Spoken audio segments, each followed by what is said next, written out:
il faut savoir que la victoire a déjà été gagnée. Il faut savoir que la victoire a déjà été gagnée. Puisqu'il a été vaincu à la croix, la seule force que le diable possède maintenant est l'ignorance du chrétien. Le diable lui-même sait qu'il n'a pas le pouvoir sur les chrétiens. Il sait qu'il n'a pas autorité sur les chrétiens. La seule force qu'il possède, c'est l'ignorance du chrétien. La Bible dit dans Osée chapitre 4, verset 6, je dis bien Osée chapitre 4, verset 6, « Mon peuple périt, faute de connaissance. Mon peuple est détruit parce qu'il lui manque la connaissance. » Mais quand un chrétien a fait l'expérience de toute l'œuvre de la croix, je dis bien de toute l'œuvre de la croix et de la résurrection dans sa vie, il enlève au diable toute arme qu'il possède contre lui. Je dis bien, il enlève toute arme que le diable possède contre lui.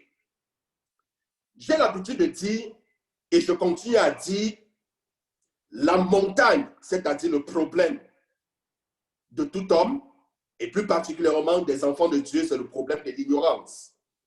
Jésus a dit, vous connaîtrez la vérité, et la vérité vous affranchira.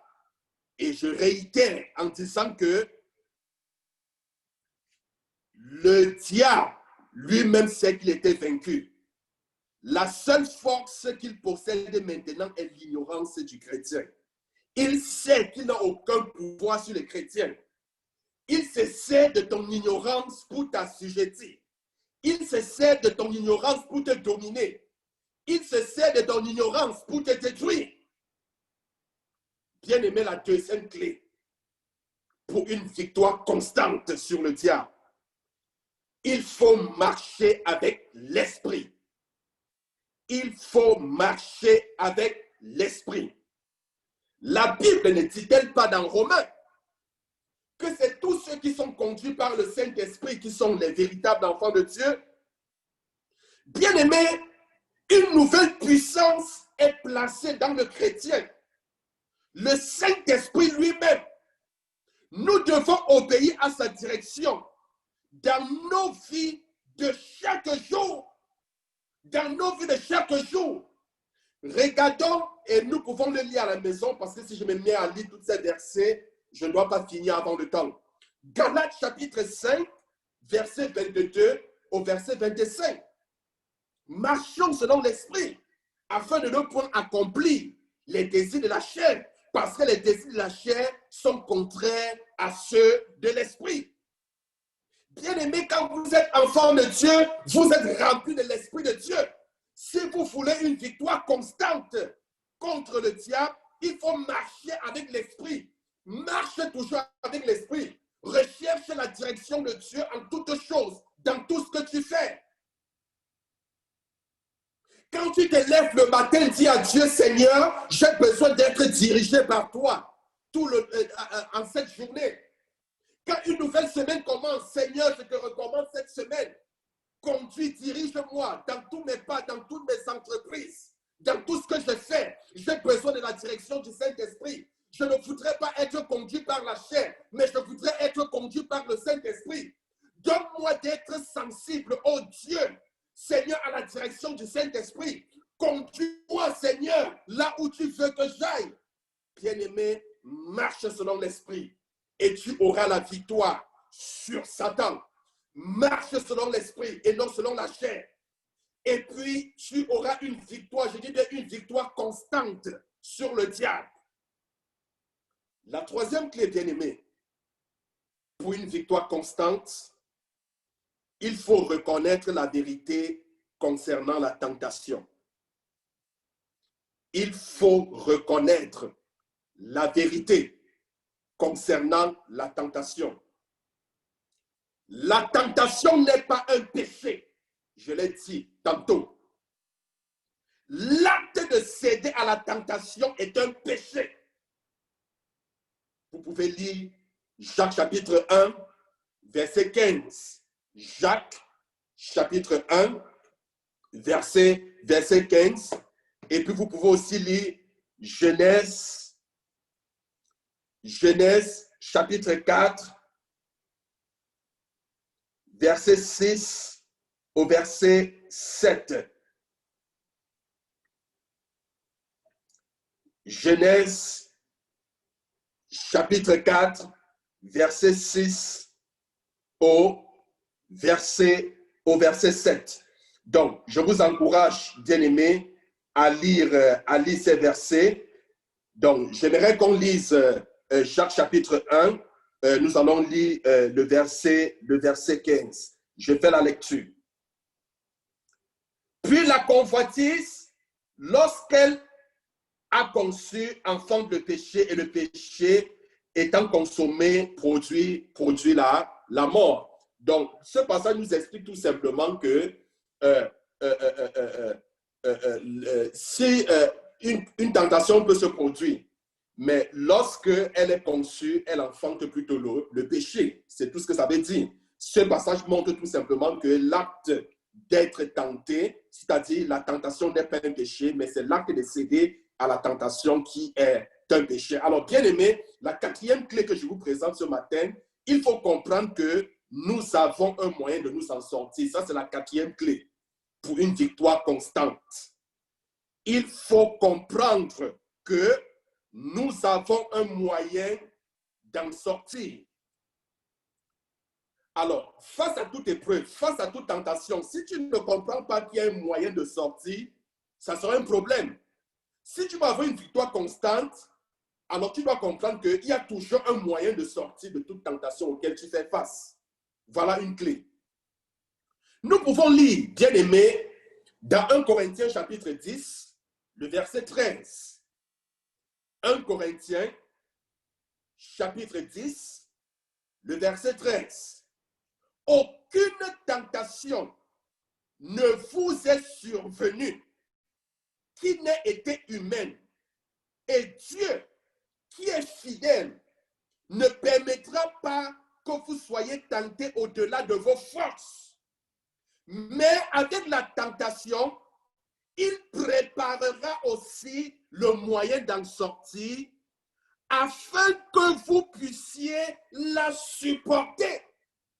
La Bible déclare, bien aimé, que le Seigneur ne permettra jamais une tentation, une épreuve qui soit au-dessus de tes forces. Il ne le permettra jamais. Jamais de la vie. Jamais. Si le Seigneur permet que tu sois tenté, s'il permet que tu traverses une épreuve, c'est parce que Dieu au préalable t'a donné la force de pouvoir supporter, la force de pouvoir endurer. Et c'est parce qu'il a aussi préparé un moyen de sortir.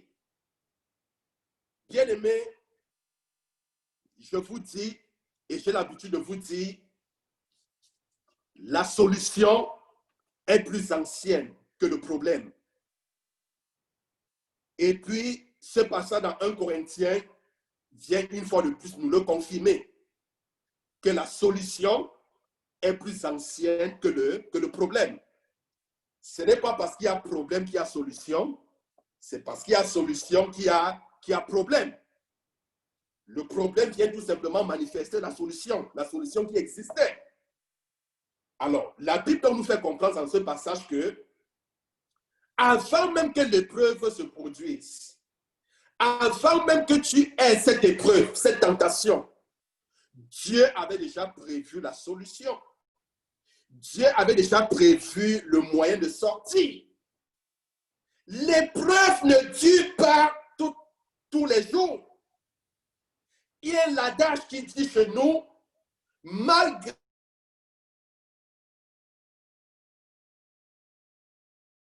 la durée de la nuit, le jour finira toujours par paraître. Ça veut dire quoi? La nuit est symbole d'obscurité, est symbole de problèmes, de difficultés. Ça veut dire, malgré la durée de tes problèmes, la solution finira par jaillir. La solution finira toujours par apparaître. Bien-aimé, ne te décourage pas. Dieu ne permettra jamais une épreuve qui soit au-dessus de toi. Lorsqu'une épreuve surgit, la Bible déclare, il avait déjà, c'est-à-dire avant que l'épreuve n'arrive, il avait déjà préparé la solution. Il avait déjà préparé le chemin de sortie. Il dit qu'il ne permettra pas une épreuve qui soit au-dessus de tes forces. Bien même quand souvent tu penses que tu n'as pas assez de force pour supporter l'épreuve, justement le Seigneur t'a donné la force nécessaire pour supporter. Parce que justement c'est lorsque tu es faible que tu es fort. Oui. Bien-aimé, nous trouvons aussi la manière d'échapper le diable dans Jacques, chapitre 4, verset 7. Jacques, chapitre 4, le verset 7. Soumettez-vous à Dieu, résistez au diable et il s'enfuira. Comment faire partir le diable? Soumettez-vous à Dieu. Se soumettre à Dieu, c'est quoi? C'est avoir une bonne relation avec Dieu. C'est marcher dans l'obéissance à sa parole.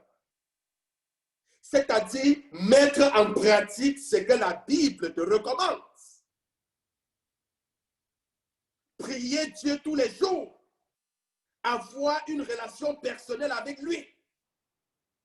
Donc, si tu es un chrétien qui prie régulièrement, qui obéit à la parole de Dieu, c'est-à-dire que tu écoutes sa parole et la mets en pratique, la Bible dit, chaque fois que tu vas résister au diable, il va s'enfuir de toi.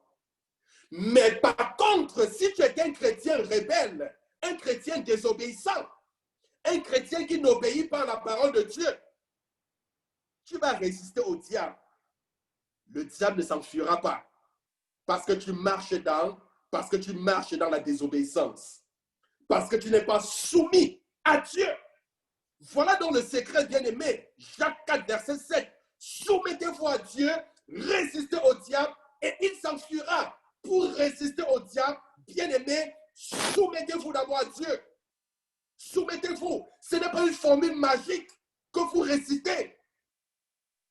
Et que lorsque vous récitez cette formule, le diable va s'enfuir. Non, non.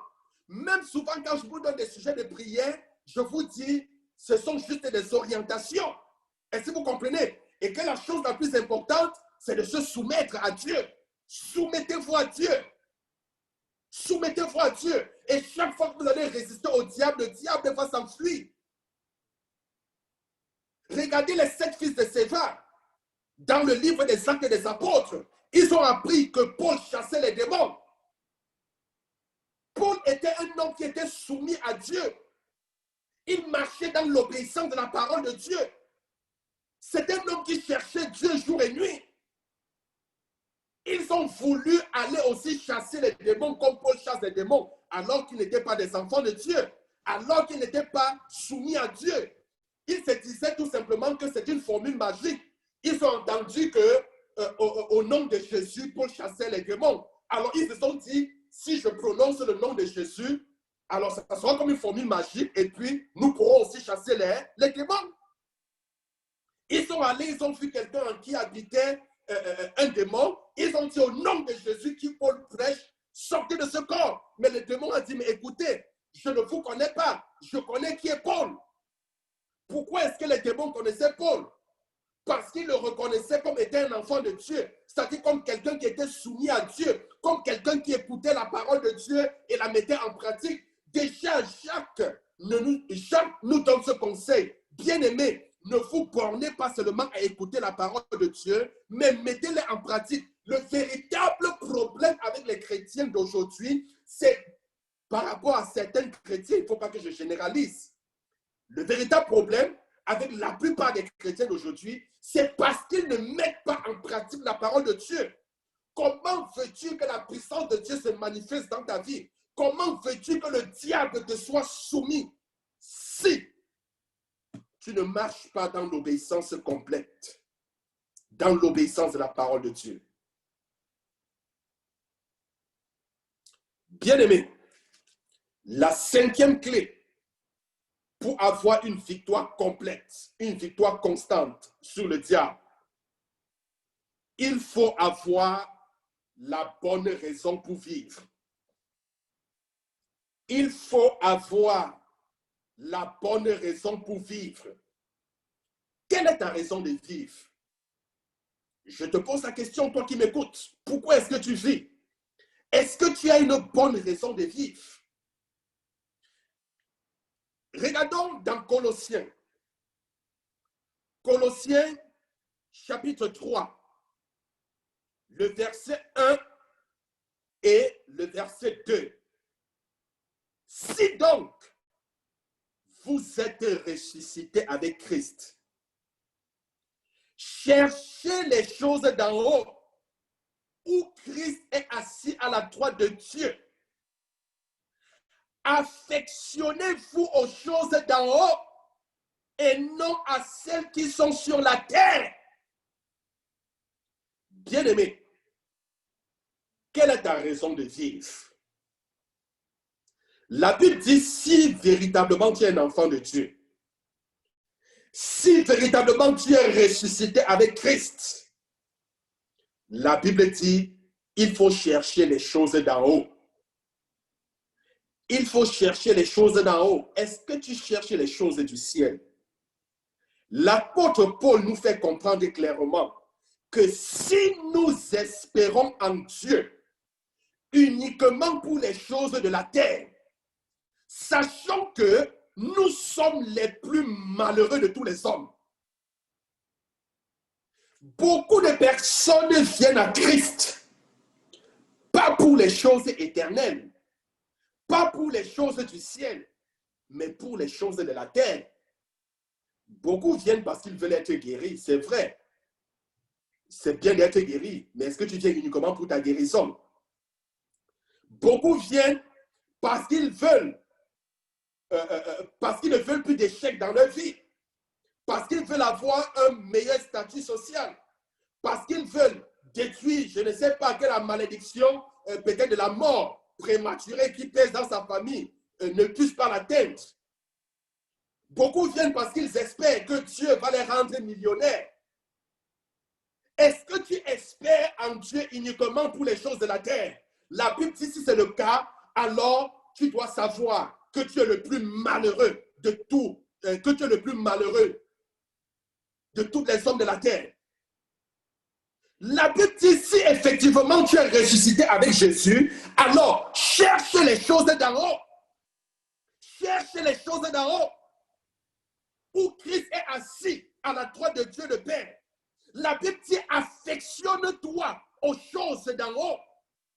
Affectionne-toi aux choses du ciel. Tu dois aimer les choses du ciel.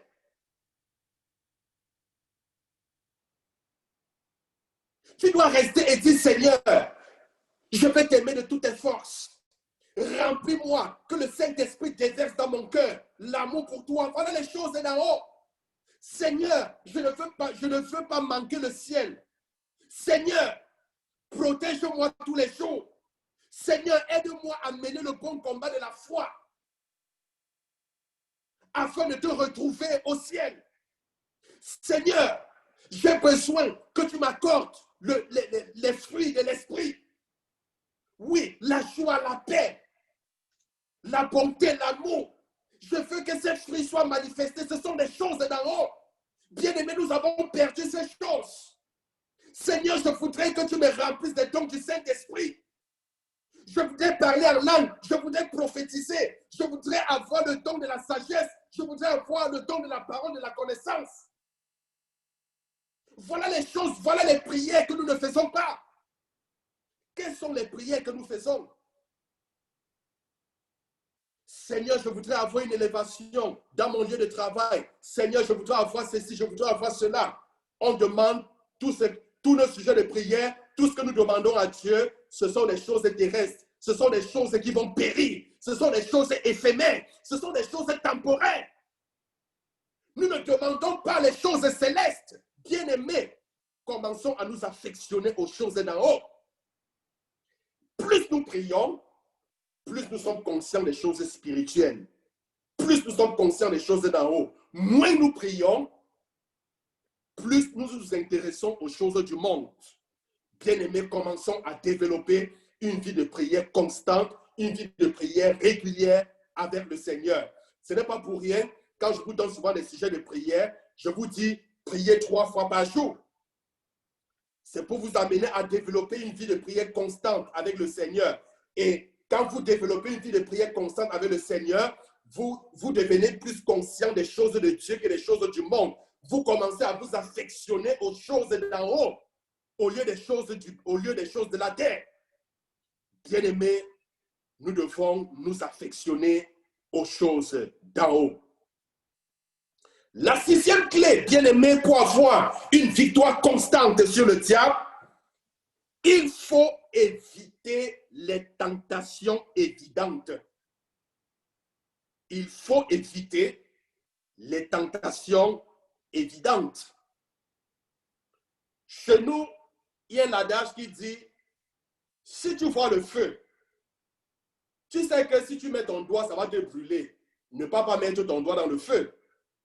Ça, c'est ce que j'appelle tentation évidente. Tu vois le feu, consciemment et volontairement, tu prends ton doigt, tu y mets. Et quand ça te brûle, tu pleures, tu dis que le feu m'a brûlé.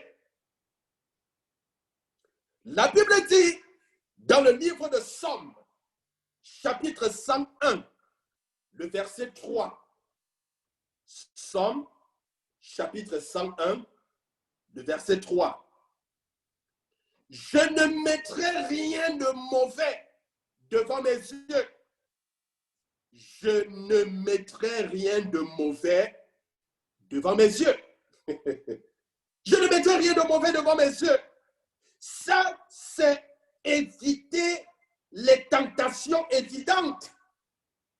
Bien-aimé, si tu sais, par exemple, qu'en marchant avec un fumeur, tu vas te retrouver en train de fumer, alors, bien-aimé, ne marche pas avec un fumeur. De peur que lorsqu'il sera en train de fumer, que tu lui dises, passe-moi aussi un bâton de cigarette pour que je fume. Oui, ceci renvoie à ce passage, je ne mettrai rien de mauvais devant mes yeux. Bien-aimé, si tu sais qu'en marchant avec un délinquant, tu seras un délinquant, évite donc de marcher avec un délinquant, avec un voyou. N'oubliez pas, la Bible déclare, ne vous y trompez pas dans 1 Corinthiens 15. Les mauvaises compagnies corrompent les bonnes mœurs. Ne vous y trompez pas. Ne vous y trompez pas. Il y a des tentations que nous-mêmes nous cherchons. C'est-à-dire, toi-même, tu prends tes pieds, comme on dit chez nous, et tu t'en vas chercher ta propre tentation. Tu t'en vas toi-même te faire tenter. Évitons donc les tentations évidentes. La 7e clé pour chuter, bien aimé ce matin, la 7e clé, il faut reconnaître les manèges de Satan. Il faut reconnaître les manèges de Satan. Je vous ai dit, ignorer les manèges de Satan, ignorer ses stratégies, c'est de lui donner l'avantage. Et la seule force qu'il possède sur les enfants de Dieu aujourd'hui, c'est leur ignorance. Alors, bien aimé, il est important pour nous de connaître les tactiques dont l'ennemi se sert contre nous afin de ne pas être trompé par lui. Je dis bien qu'il est très important. La Bible le qualifie comme quoi? Il est un menteur. Ça, c'est la première stratégie. Ne l'oubliez jamais. La Bible dit, il est même le père du mensonge. La Bible déclare, le diable ment depuis le commencement. Et il est le père du mensonge. Ça veut dire, c'est-à-dire celui qui a enfanté le mensonge, celui qui a enfanté le mensonge, le diable, c'est lui le père. Ne l'oubliez jamais. Jean chapitre 8, le verset 44. Je vous donne avec les versets pour relever et puis à la maison, vous allez lire. Et ça, ce sont les stratégies, les manèges utilisés par le diable. Il est le père du mensonge. il vient et il veut vous faire croire à quelque chose qui est faux. Est-ce que vous comprenez? Il a dit à Adam, Dieu a-t-il réellement dit que si vous mangez de ce fruit, vous mourrez? Il dit oui, Dieu a dit. Il dit, mais non, Dieu vous trompe, parce qu'il sait que le jour que vous en mangerez, vous serez semblable à lui. Vous voyez? Il est un menteur. Il est un menteur. Donc, quand le diable vous aborde avec le mensonge, faites très attention, il faut détecter. Il faut connaître aussi les saintes écritures. Lorsque le diable vient avec un mensonge, il veut vous faire croire à quelque chose qui n'est pas biblique. Il veut vous faire croire à quelque chose qui n'est pas dans la volonté de Dieu. Bien aimé, détectez rapidement et repoussez, rejetez rapidement. Le deuxième manège de l'ennemi, il est un accusateur. Il est un accusateur. Apocalypse, chapitre 12, verset 10. Apocalypse, chapitre 12, verset 10. La Bible déclare, il accuse devant le trône de Dieu, jour et nuit, les bien-aimés. La Bible dit, il est l'accusateur des frères. Le diable est l'accusateur. L'accusateur. Et il accuse jour et nuit les enfants de Dieu devant son trône. Ne l'oubliez pas. Donc, l'ennemi peut utiliser les accusations contre vous. Est-ce que vous comprenez? Ces accusations peuvent être fondées. Ces accusations peuvent même ne pas être fondées. Est-ce que vous comprenez? La Bible déclare Josué était devant le trône de Dieu. Il portait un vêtement tacheté. Et le diable était en train de l'accuser devant le trône de Dieu. Est-ce que vous comprenez? Oui, le diable l'accusait. Ce vêtement était tacheté, donc Josué était en tort. Ce vêtement représentait la justice de Dieu. S'il était tacheté, ça veut dire qu'il avait péché. Ça veut dire qu'il y a quelque chose forcément qu'il a dû faire. Et Dieu a donc demandé qu'on change le vêtement de Josué. On l'a changé, puis on lui a remis un vêtement tout blanc qui représente la justice de Dieu. Bien même quand le diable t'accuse, reconnais ton tort, demande à Dieu de te pardonner. Et une fois que tu as demandé à Dieu, crois que Dieu t'a justifié. Est-ce que vous comprenez? Et si le diable revient par rapport aux choses auxquelles tu avais déjà confessé, dis au diable, rappelle tout simplement au diable que Jésus t'a justifié. Être justifié devant Dieu, c'est comme si nous n'avions jamais péché. Est-ce que vous comprenez? C'est ça la justice de Dieu. Si Dieu te justifie, ça veut dire que c'est aux yeux de Dieu, tu n'as jamais péché. Si tu avais commis un péché à 5 jours et que tu as demandé à Dieu de te pardonner, et que le diable aujourd'hui vient te culpabiliser par rapport à cela, vient remettre ce péché à la surface afin de te faire comprendre que tu n'es pas pardonné de ce péché, il te condamne. Et si tu comprends, il t'accuse que tu avais fait ceci, tu avais fait cela il y a 2 ans. Dis au diable que, écoute, le sang de Jésus m'a justifié, le sang de Jésus m'a pardonné. Ce péché dont tu m'accuses, je ne reconnais même pas avoir commis ce péché. Dis au diable, même si tu avais tué, même si tu avais volé, dis au diable, je n'ai jamais volé. Et Dieu lui-même reconnaît que tu n'as jamais volé parce que son sang a effacé le péché que tu avais commis. Ça veut dire qu'aux yeux de Dieu, tu n'as jamais commis cet acte. Bien aimé, le troisième manège, il est un trompeur. Oui, il nous trompe, comme il a trompé Adam. Apocalypse chapitre 12, verset 9. Apocalypse chapitre 12, verset 9. Il est un trompeur. N'oubliez jamais. Il veut nous faire croire aux choses qui n'existent pas. Il veut nous conduire vers le chemin de la destruction. Ne cédons jamais. Bien-aimé, le prochain manège de l'ennemi, il est un oppresseur. Il est un oppresseur. Dans Actes, chapitre 10, verset 38. Actes, chapitre 10. Actes, chapitre 10, le verset 38. Vous savez comment Dieu a oint du Saint-Esprit et de force Jésus de Nazareth, qui allait de lieu en lieu, faisant du bien et guérissant tous ceux qui étaient sous l'emprise du diable, car Dieu était avec lui. Il y a des gens qui sont sous l'emprise du diable. Il y a les personnes dont le diable a tenu en captivité. D'une manière ou d'une autre, il a tenu ta santé en captivité. Il a tenu tes affaires en captivité. Il a tenu ta famille en captivité. Tu n'as jamais connu le bonheur. Il y a plusieurs malédictions qui pèsent sur toi. Oui, ça c'est l'œuvre de l'ennemi. Ne l'oublie jamais. Ne l'oublie jamais qu'il est le seul responsable. Bien-aimé, le prochain manège du diable, il est un empêcheur. Il est un empêcheur. Il est un empêcheur. 1 Timothée, chapitre 2, verset 18. Le diable va toujours chercher à empêcher le plan de Dieu de s'accomplir dans ta vie. Il va toujours chercher à te combattre. Il va toujours chercher à te combattre. Le diable ne veut pas que tu accomplisses le plan de Dieu. Le diable combat jour et nuit pour t'empêcher d'accomplir le plan de Dieu. Mais personne ne peut t'arrêter. Aussi longtemps que tu as les yeux fixés sur Jésus, l'auteur et le consommateur de ta foi, rien ne fera obstacle. Rien ne fera obstacle, rien ne t'empêchera d'avancer parce que Dieu est avec toi. Si Dieu est avec nous, qui sera contre nous? Qui sera contre nous? Qui pourra s'opposer à toi? Bien-aimé, le prochain manège de l'ennemi, il est un lion rugissant. Il est un lion rugissant. Il est un lion rugissant. 1 Pierre, chapitre 5, le verset 8. 1 Pierre, chapitre 5, verset 8. Soyez sobres et vigilants, car votre ennemi, votre adversaire, le diable, rôde comme un lion rugissant, cherchant qui il dévorera. N'oubliez jamais,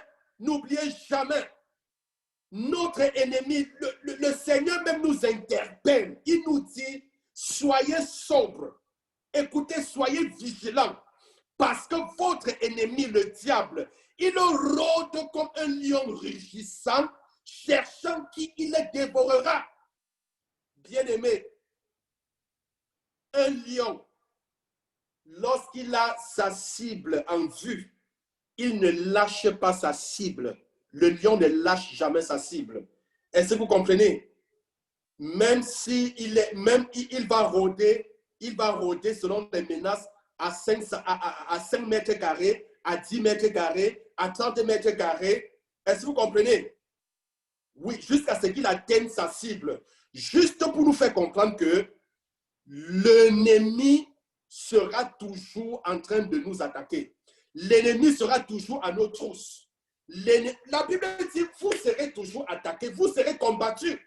La Bible, une chose est certaine, la Bible dit, ils vous feront la guerre. Ça, c'est une chose inévitable. Aussi longtemps que tu es un enfant de Dieu, l'ennemi va toujours te faire la guerre. Est-ce que vous comprenez? L'ennemi te fera toujours la guerre. Il te fera la guerre. Ne l'oublie jamais. Si tu vis en ignorant ces choses, tu es fichu. Alors, n'oubliez pas une chose aussi, c'est que nous sommes la cible de Satan. Les non-croyants, le diable n'a pas de problème avec eux. Parce qu'il fait ce qu'il veut avec eux, quand il veut et comme il veut. Il a autorité sur eux. Est-ce que vous comprenez?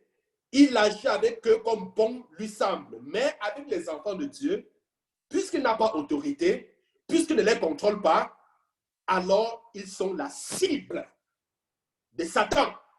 N'oublie jamais, bien-aimé, que tu es la cible de Satan.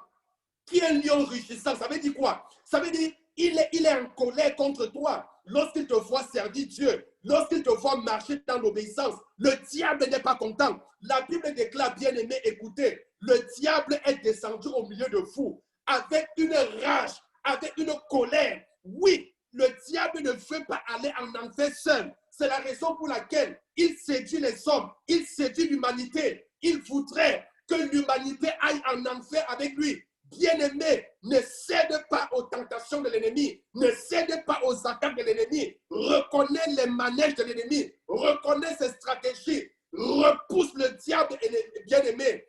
Toutefois, en te soumettant d'abord à Dieu, c'est très, très important. Ne l'oublie pas, ne l'oublie pas.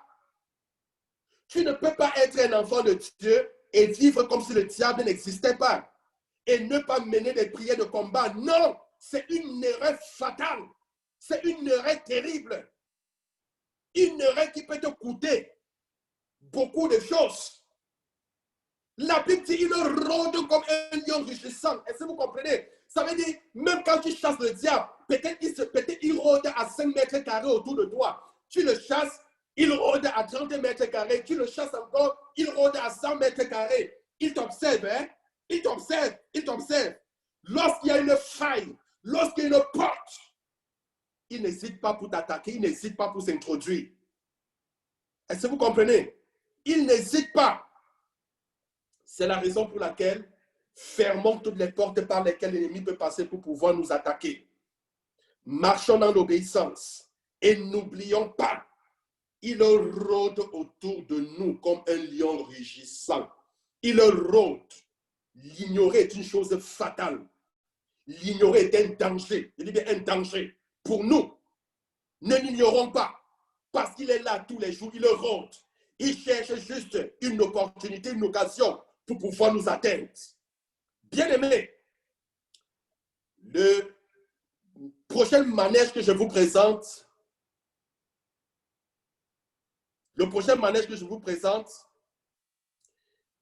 il peut se transformer en un ange de lumière. Le diable peut se transformer en un ange de lumière. Ça, ne l'oubliez pas dans 2 Corinthiens chapitre 11, verset 14. 2 Corinthiens chapitre 11, le verset 14. Le diable lui-même se transforme en un ange de lumière. Comme chrétiens, nous sommes appelés à vivre dans la victoire. Est-ce que vous comprenez? Le diable se transforme en un ange de lumière. Ça veut dire, il prend l'apparence, il prend l'apparence de ce qui est bien. Il prend l'apparence d'un homme de Dieu, il prend l'apparence de quelqu'un qui craint Dieu. Faites très, très attention. Faites très attention pour pouvoir détecter les manèges de l'ennemi. Alors, bien aimés, comme chrétiens, nous sommes appelés à vivre dans la victoire. Je dis que nous sommes appelés à vivre dans la victoire. Pourquoi? Parce que Christ a vaincu et la victoire, il nous a donné. La Bible déclare, nous sommes plus que vainqueurs. Et la Bible déclare, tous ceux qui sont nés de Dieu triomphent du monde. Si nous sommes des enfants de Dieu, ça veut dire que nous sommes nés de Dieu. Alors, si nous sommes nés de Dieu, nous triomphons du monde. Nous avons la victoire sur Satan. Ne l'oubliez jamais, bien-aimés. Parce que nous sommes nés de Dieu, alors nous triomphons du monde. Cette victoire nous appartient à travers Jésus-Christ. Nous avons la victoire, bien-aimés, sur le monde. Nous avons la victoire sur la chair. Nous avons la victoire sur l'ennemi. Ne l'oubliez pas. La victoire sur le monde, la victoire sur la chair et la victoire sur l'ennemi. Alors, bien-aimé, voici ton engagement ce matin. Tu dois dire, je remercie Dieu pour sa promesse. Est-ce que tu peux répéter ceci? Est-ce que tu peux prendre cet engagement? Je remercie Dieu pour sa promesse de me délivrer lors de mes moments de tentation. Je remercie Dieu pour sa promesse de me délivrer lors de mes moments de tentation. Je m'engage à demander son aide qui est toujours disponible afin de pouvoir vivre dans la victoire. Je partagerai aussi cette vérité avec d'autres. Si tu fais cet engagement, j'aimerais entendre Amen. Amen. Amen. Alors, il y a Amen. quelques sujets de prière. Je voudrais Amen. rapidement prier. On a encore, donnez-moi juste 5 minutes. J'ai reçu il y a des personnes qui aimeraient qu'on prie pour eux. Déjà, bien-aimé, je voudrais prier pour toi. Est-ce que tu traverses des moments difficiles? Est-ce que tu as besoin de la grâce de Dieu? Je prie donc que le Seigneur, n'est-ce pas, puisse te soutenir. La Bible déclare, celui qui met sa confiance en l'Éternel ne sera pas déçu. Ne sera pas déçu. Donc, je voudrais prier pour ceux-là qui traversent vraiment des moments difficiles, pour cette personne qui désire avoir la joie de la vie. Est-ce que tu as perdu la joie de vivre à cause des difficultés, à cause des problèmes autour de toi? Écoute, c'est une attaque de l'ennemi. C'est une attaque. Je prie donc que tout ce que l'ennemi utilise comme manège pour ôter cette joie en toi. Oui. Est-ce que tu es victime de la dépression? Ce sont des âmes de l'ennemi. N'oubliez pas les stratagèmes de l'ennemi. C'est une âme de l'ennemi pour pouvoir t'enfoncer, te détruire. Mais je résiste à cet ennemi dans ta vie. Je commande à cet ennemi de libérer ta vie au nom de Jésus. Je chasse et je détruis toute forme de dépression, toute forme, n'est-ce pas, d'anxiété. Je détruis tout ce que l'ennemi, n'est-ce pas, a forgé contre ta vie et ta destinée au nom de Jésus. Je prie afin que le plan de Dieu s'accomplisse dans ta vie. Que le Seigneur t'accorde la grâce, la joie de vivre dans le Seigneur. Qu'il te donne une raison de vivre. Et la raison de vivre et ta joie de vivre, bien-aimé, c'est de vivre pour Jésus. Dis-toi bien et déclare-le à partir d'aujourd'hui. Seigneur, à compter d'aujourd'hui, je vis pour toi et non pour moi. Je vis, Seigneur, pour accomplir ta volonté et non ma volonté. Et comme tu prends cet engagement et comme tu le déclares, que le Seigneur t'accorde sa grâce. Que le Saint-Esprit soit ta force. Qu'il te guide dans tous tes pas. Et qu'il te préserve de tous tes ennemis au nom de Jésus. Toi qui es fatigué. Oui, la Bible déclare, les jeunes se lassent. Les adolescents se fatiguent. Mais ceux qui mettent leur confiance en l'Éternel, la Bible déclare, renouvellent leur force. Ils marchent, ils ne se lassent pas. Ils courent, ils ne se fatiguent pas. Ils se lèvent comme des aigles et ils prennent de l'envol. Es-tu physiquement fatigué? Es-tu spirituellement fatigué? Bien-aimé, je prie afin que le Seigneur t'accorde la force physique et la force spirituelle dont tu as besoin. Que le Seigneur renouvelle ta vie de prière. Que le Seigneur renouvelle ta vie de méditation.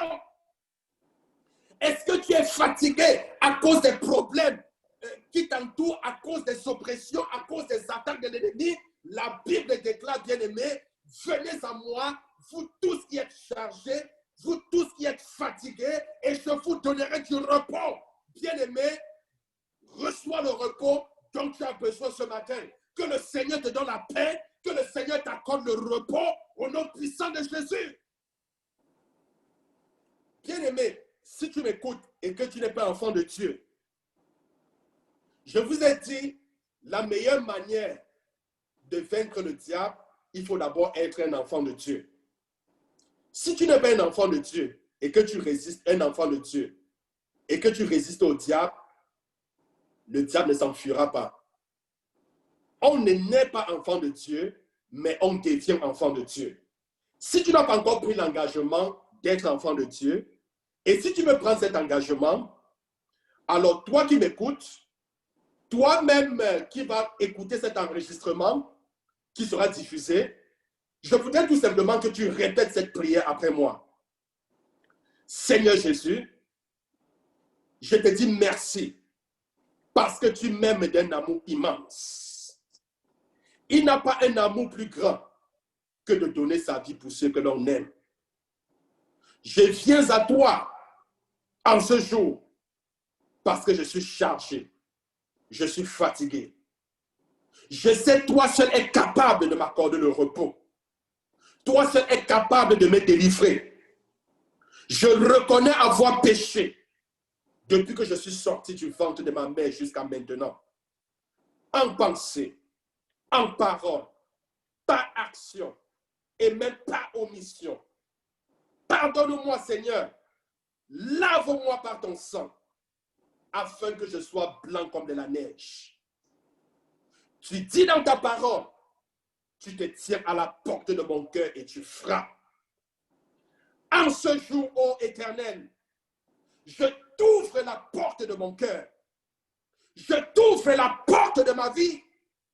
Je t'accepte, ô Jésus, comme l'agneau de Dieu qui ôte mes péchés, qui ôte mes transgressions, qui ôte mes malédictions. Je t'accepte comme mon maître comme mon Seigneur, comme mon Sauveur. Viens, ô Jésus, prends la première place dans ma vie. Prends la première place dans mon cœur. Dirige ma vie, Seigneur. Transforme-la et fais de moi la personne que tu as voulu que je sois. Enlève mon nom, ô Dieu, dans le livre de la mort et inscris-le dans le livre de vie de l'agneau. Je confesse ce matin, Jésus-Christ est mort. Il est ressuscité le 3e jour. Il est monté au ciel. Il est assis à la droite de Dieu le Père. Je confesse que par sa mort et par sa résurrection, j'ai la victoire sur le péché. J'ai la victoire sur le monde. Et déjà, je déclare ce matin que le sang de Jésus dissolve tout droit légitime de Satan, de la malédiction dans ma vie. J'appartiens à un nouveau maître. Son nom, c'est Jésus. Merci Seigneur pour le pardon de mes péchés et pour la vie éternelle que tu m'accordes au nom de Jésus-Christ. Amen. Amen. Alors, si tu as fait cette prière avec foi, Amen. bien-aimé, le Seigneur Jésus-Christ est entré dans ta vie et désormais, tu es un enfant de Dieu. La Bible dit dans Jean chapitre 1, le verset 12, « Mais à tous ceux qui l'ont reçu, à tous ceux qui croient en son nom, elle leur a donné le pouvoir de devenir enfants de Dieu. » Bien-aimé ce matin, parce que tu as accepté Jésus comme ton maître et Seigneur, tu as reçu le pouvoir de devenir enfant de Dieu. Ceci dit, tu as reçu le pouvoir sur tes ennemis. Ceci dit, le diable n'a plus autorité, n'a pas autorité sur ta vie. C'est à toi désormais de marcher sur le diable et non le contraire. Alors sur ce, bien-aimé, je vous souhaite déjà un bon dimanche, une excellente semaine. N'oubliez pas notre rendez-vous, notre grande veillée du 31. C'est une rencontre à ne pas rater, bien-aimé. Je dis bien, une rencontre à ne pas rater. Faites tout, mais ne ratez pas, ne manquez pas à cette rencontre. Évitez les gens, évitez les personnes. Parce que Dieu a une parole pour toi. Dieu a une bénédiction pour toi. Prépare ton cœur par rapport à cette rencontre. Prends le temps en avance et prie pour cette rencontre. Seigneur, je voudrais que tu fasses quelque chose de particulier pour moi. Seigneur, commence à prier. Je voudrais que cette année 2020, Seigneur, s'achève avec mes problèmes et difficultés. Commence à prier avant même ce jour. Bien-aimés, je vous aime bien. Que le Seigneur vous bénisse. Shalom, shalom. Et on se donne rendez-vous le 31 lorsqu'il sera 22 h. Je vous remercie. Merci, Pasteur Corneille. Merci. Merci.